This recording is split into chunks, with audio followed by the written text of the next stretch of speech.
Let's talk about Product Monk. My God, favorite thing. So 3 years ago, we started Product Monk, and I had an intern who was working as an APM, and I was like, Beehiiv was a platform which was upcoming and new, and I was a product manager back then, and I was looking for gigs, and I started with Product Monk, and I thought, um, what once I have like 10,000 subscribers, I'll put in, okay, guys, I'm looking for a job. Can anyone help? And someone will help. Okay. Yeah. And this was the base level idea. We Uh-huh. started with once per week. Okay. Okay. First 3, 4 editions were very bad. Very, very bad. Okay. And then we optimized it, we improved it in a month. Like after 4 editions, we understood what's working, what's not working, what do I like to read, what would people like to read. We started getting all this feedback and we started improving on it. But then the growth was very slow. Because what we Okay. were doing was we were putting it in community channel, we were trying to put it on socials, but the growth was not happening. So I Mm-hmm. started thinking, how do people grow newsletters? Mm-hmm. And back then, growing newsletters by paid ads was not such a big thing. In some corner of Twitter, I found one thread Mm-hmm. of content which said, how do newsletters grow?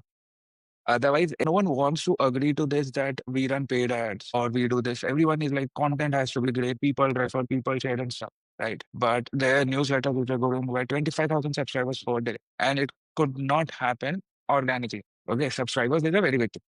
So I found one Twitter thread wherein they mentioned that they had used paid ads specifically on Instagram to do it. And now, very interestingly, Beehiiv had come up with a monetization feature which was called Boost. So you bring in subscribers. If they subscribe to any other newsletter in your flow, you get paid for them. Okay, so basically, when I'm subscribing to Marketing Monk or Product Monk, after I'm subscribed to it, it shows you like newsletters that you might like or newsletter you Yeah, might be I'll show you now. interested in. Yes. So we come here, I subscribe, and this is Okay.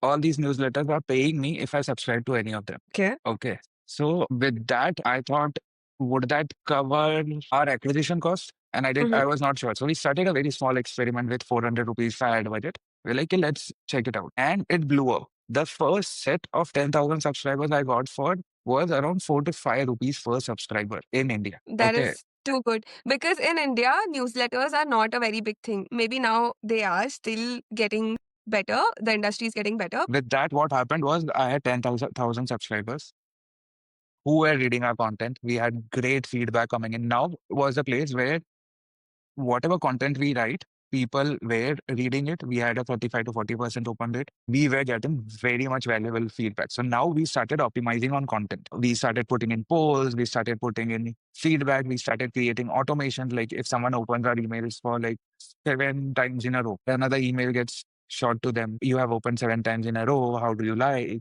Then we started putting in survey emails to know our readers better. And then all of it started compounding. So by the time, I think it was in 6 months or almost in a year, we reached 35,000 subscribers. So there were a lot of ups and downs in that journey. We tried to figure out our content, tried to figure out our audience. We had a lot of churn also midway. We went from one post per week to 3 posts per week. And we had so Beehiv's ad network was very naive back then. So we had some ad revenue also coming in. And I think Product Monk's CAC had reached a point where it was not making money from me. So it started from 4 5 rupees and then Okay. it ballooned to 40 50 rupees and I was not able to control it. Okay. And at that point of time, a lot of newsletters were getting sold. Okay. But I logged into this platform called acquire.com. I Yeah, just I put in remember. all the details and I thought, let's see if that Mm. gets sold. And I put up a price of 45,000. I started listing it in March, but Mm-hmm. because of procrastination and stuff, I could not list it. So I listed it on 20th of May. Okay. By 30th of May, I had an LOI. Mm-hmm. So the process is first you list, you put Okay. all the details with all the PNL, your testimonial, your feedback, your numbers, everything, all the Mm-hmm. screenshots and everything. It's a very detailed process. It takes 2 3 days to make those documents and put. There's a PDF or PPT. There's a video intro also. So it Mm-hmm. took me 2 3 days, but on 20th May, I finally submitted it. Okay. It got approved in 2 3 hours, and the listing was live. So I started getting inbound requests in messages. Mm-hmm. A lot of people started reaching out to me. So I got on call with 3 4 people. And then a person directly sent me an LOI. I had no conversation before. He did not Interesting. negotiate on the price and stuff. He sent an offer. I accepted it. Then we had an escrow. So Okay. he puts in money and I have to start transferring the assets. It took us some time. We had a lot of assets like LinkedIn pages, Instagram pages, our ad accounts, Yeah. Beehiiv domain transfer. So I did all of this transfer. It took me another 3 or 4 days. And this happens entirely on acquire.com. Like you're not in touch on WhatsApp or anything No, like no, that. no, nothing. Okay. Okay.